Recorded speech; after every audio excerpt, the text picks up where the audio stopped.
You start from noticing all the particular things and being baffled by their multiplicity and dealing with the multiplicity of things. But as you go into this, you discover, as you understand things, what do you mean when you understand things? It means you become aware of their relationships to each other, and eventually you see the unity behind them. And it is as if the multiplicity of the world dissolved into unity. And so here you encounter a problem. I can see the world as a unity. I can see the world as a multiplicity. But how the devil am I going to put the two visions together? If I am to be a practical success in business, in family life, and so on, I have to observe the world of particulars. It's particulars that matter. I have to know chalk from cheese. But if I become a saint, a monk, or a hermit, then or even perhaps a poet or an artist, I will forget about the practical matters and contemplate the unity, the secret meaning underlying all events. But then all those practical people are going to say to me, you're falling down on the job. You've escaped from life. Because they feel that the world of particulars is the real world. But the other guy says, no, your particulars are not real. You make a success of things, yes, but it's completely temporary. You think you're an important person, that you're really contributing to human life. But actually, your success in doing this sort of thing lasts for a few years, and then you fall apart like everybody else does. Where's your success now? When you're dead, what happened to the millions of dollars you made? Where are you? They're all gone. So that isn't real from the standpoint of the person who concentrates on the unity. So then, to perfect our understanding, we have to go to the third of these worlds, which is called Ri-Ji-Mu-Ge. Now, that means between Ri, the unity, and Ji, the particulars, Mu, there is no, Ge, block. That means the world of the universal and the world of particulars are not incompatible. Let's take two very different things and see how they can be united. Take shape and color. Never in a million years can you, with a black pencil that can draw shapes, make red.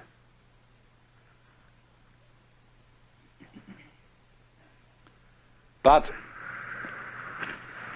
if you have red, you can draw a circle. You can draw a red circle, even though the circle shape and the red color will never be the same. Yet red circle, they go beautifully together. So think of circle as G and red as Ri, materialist.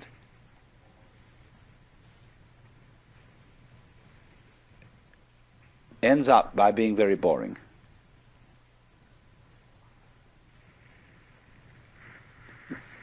It's, you know, you can live the successful life of the world and you can own every kind of material refinement.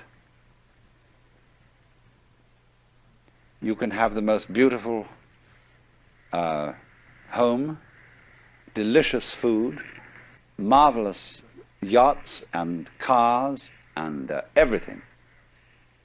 But if you have no touch of mysticism, it eventually is all perfectly boring, and you will get tired of it. Then on the other hand, there are people who are purely spiritual, and they live in a kind of dry world where all luxury has been scrubbed away, and they are very intense people. When you are in their presence of a very spiritual person, an excessively spiritual person, you feel inclined to sit on the edge of your chair. You are not at ease, because you know the eye of judgment is looking through you and going down into your very soul and finding that you're just a scallywag after all. And here's this absolutely sincere, this dreadfully honest and unselfish person. This is something which is always puzzling to people brought up in a Western environment, because great spiritual people are often very, very sensuous, because they can't be materialists in the ordinary sense. They can't be straight, open sensualists, because for them the world is too wonderful for that. That way. This is the doctrine, the highest doctrine of Mahayana Buddhism, which you could call the doctrine of the mutual interpenetration of all things, or the mutual interdependence of all things. And its symbol is what is called Indra's net, that is used in the Avatamsaka Sutra. Imagine at dawn a multidimensional spider's web covered in dew. A vast, vast spider's web that is the whole cosmos, and is not only a kind of a flat thing, but a solid thing, and a solid in 4, 5, 6, and n dimensions, covered with jewels of dew, all of which have rainbow coloring, and every drop of dew contains in it the reflection of every other drop of dew. And since every drop of dew contains the reflections of all the others, each reflected drop of dew contains the reflections, you see, of all the others, and so ad infinitum. Now this is the Mahayana vision of the world, which is to say, this is relativity, that whatever exists in this world and is characterized as something particular, as a thing, as an event, as something or other, you see, as a unit, this does not exist without all other such things and events. So that you might say any one event implies all events. And all events, the total universe, past, present, and future, depends on every single member. In other words, you may say, I can understand that I depend on this whole universe. There could not be me unless there was everything else. It is harder to see the corollary of that the whole universe depends on you. You might say, well, how can that be?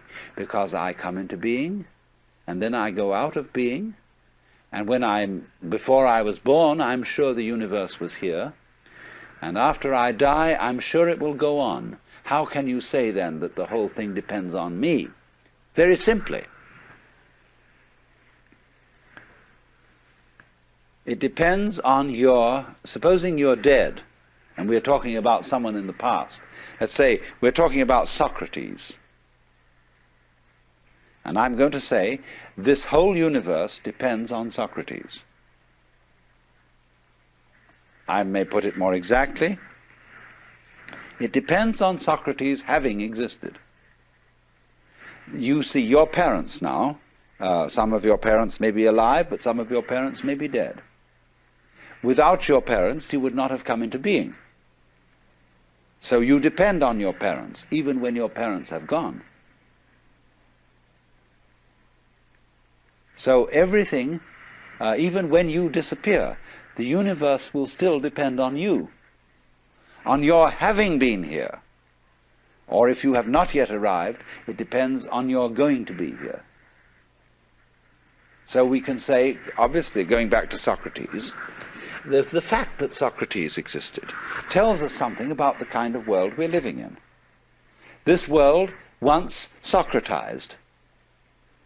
And that Socrates and his wisdom was a symptom of the kind of universe we're living in just the same way as I showed you that an apple is a symptom of a tree. A certain kind of tree tells us something about that tree, what it functions, how it produces things. So a world which produced Socrates, or a world which produced John Doe, who was nobody in particular, and nobody ever remembered him or thought to write his biography.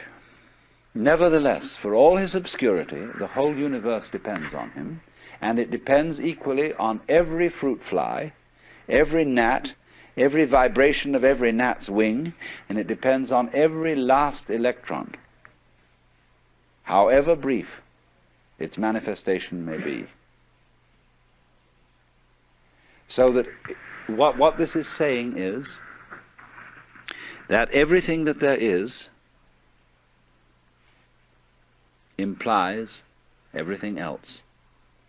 And all those other things, collectively, in their totality, which we call the universe, in turn imply each individual object, event, and so on. That's the meaning of Indra's net. So that this is called in Zen to take up a blade of grass and use it as a golden Buddha 16 feet high.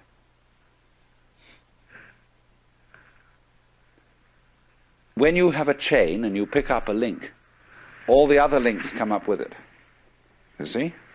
Because it implies, if this is a link, it is a link in a chain. If it isn't, it's just an oval piece of metal. But if it's a link, up come all other links. So if you are an event, every event, there's no such thing as a single event. The only possible single event is all events whatsoever. That could be regarded as the only possible atom. The only possible single thing is everything. But the things that we call things all imply each other. We know what we are only in relation to what we aren't. We know of the sensation of oneself only in relation to a sensation of something other. So the other goes with the self as the back goes with the front. And your life, however short, everything depends on it. If that did not happen, nothing would happen. So in this sense, the whole world bears your signature. It would not be the same world if it weren't for you. You've heard, haven't you, what is called the pathetic fallacy? This was an idea of the 19th century, which said that it was false and wrong to project human feelings on the world. The wind in the pine trees is not sighing. It's you who are sighing. The sun is not happy. It's you who are happy when the sun shines. So don't mix up your happiness with the sun. The sun has no feeling. The sun is not human. The wind has no feeling and is not human.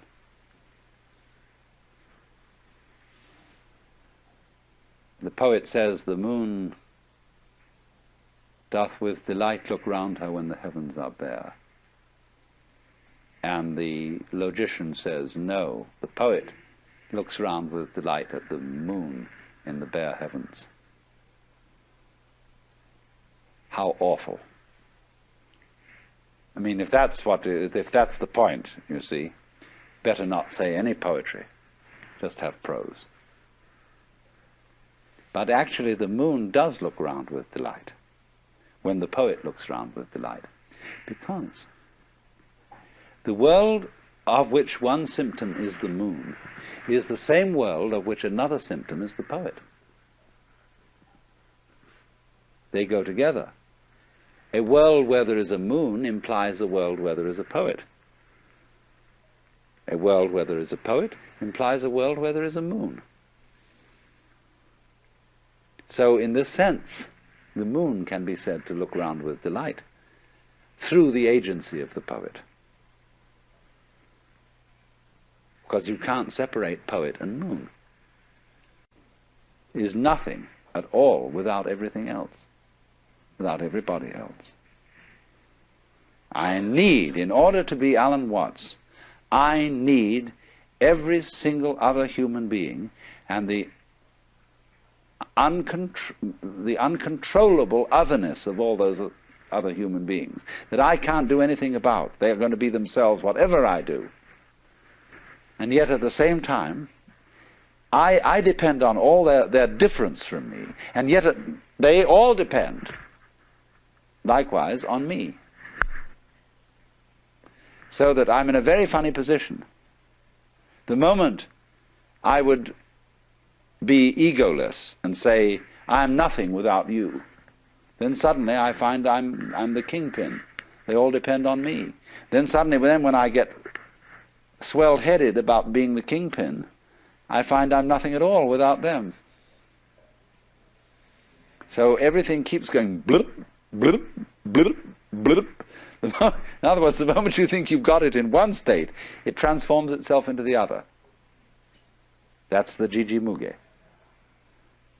Now in Jiji Muge, you see, you've got a vision of the world in which everybody is boss and nobody is boss. There is no one boss who governs the whole thing. It takes care of itself. It's a colossal democracy. But yet every man and every uguisu and every snail is king in this world. And at the same time is commoner. And that's how it works. And there is no great king, although in Hinduism they have an idea, a very strange one to us, called Ishvara. Ishvara means the supreme personal God, the top being in the Deva world. And many Buddhists believe that there is such a God. There is a ruler of the universe, but he is lower than a Buddha, because in the course of the endless cycles, Ishvara will dissolve into nothing. All gods, all angels are within the round of being. It's a very curious idea to our minds, and therefore, although Buddhists believe in God in that sense, they don't take it importantly. There are no shrines in Buddhism to Ishvara.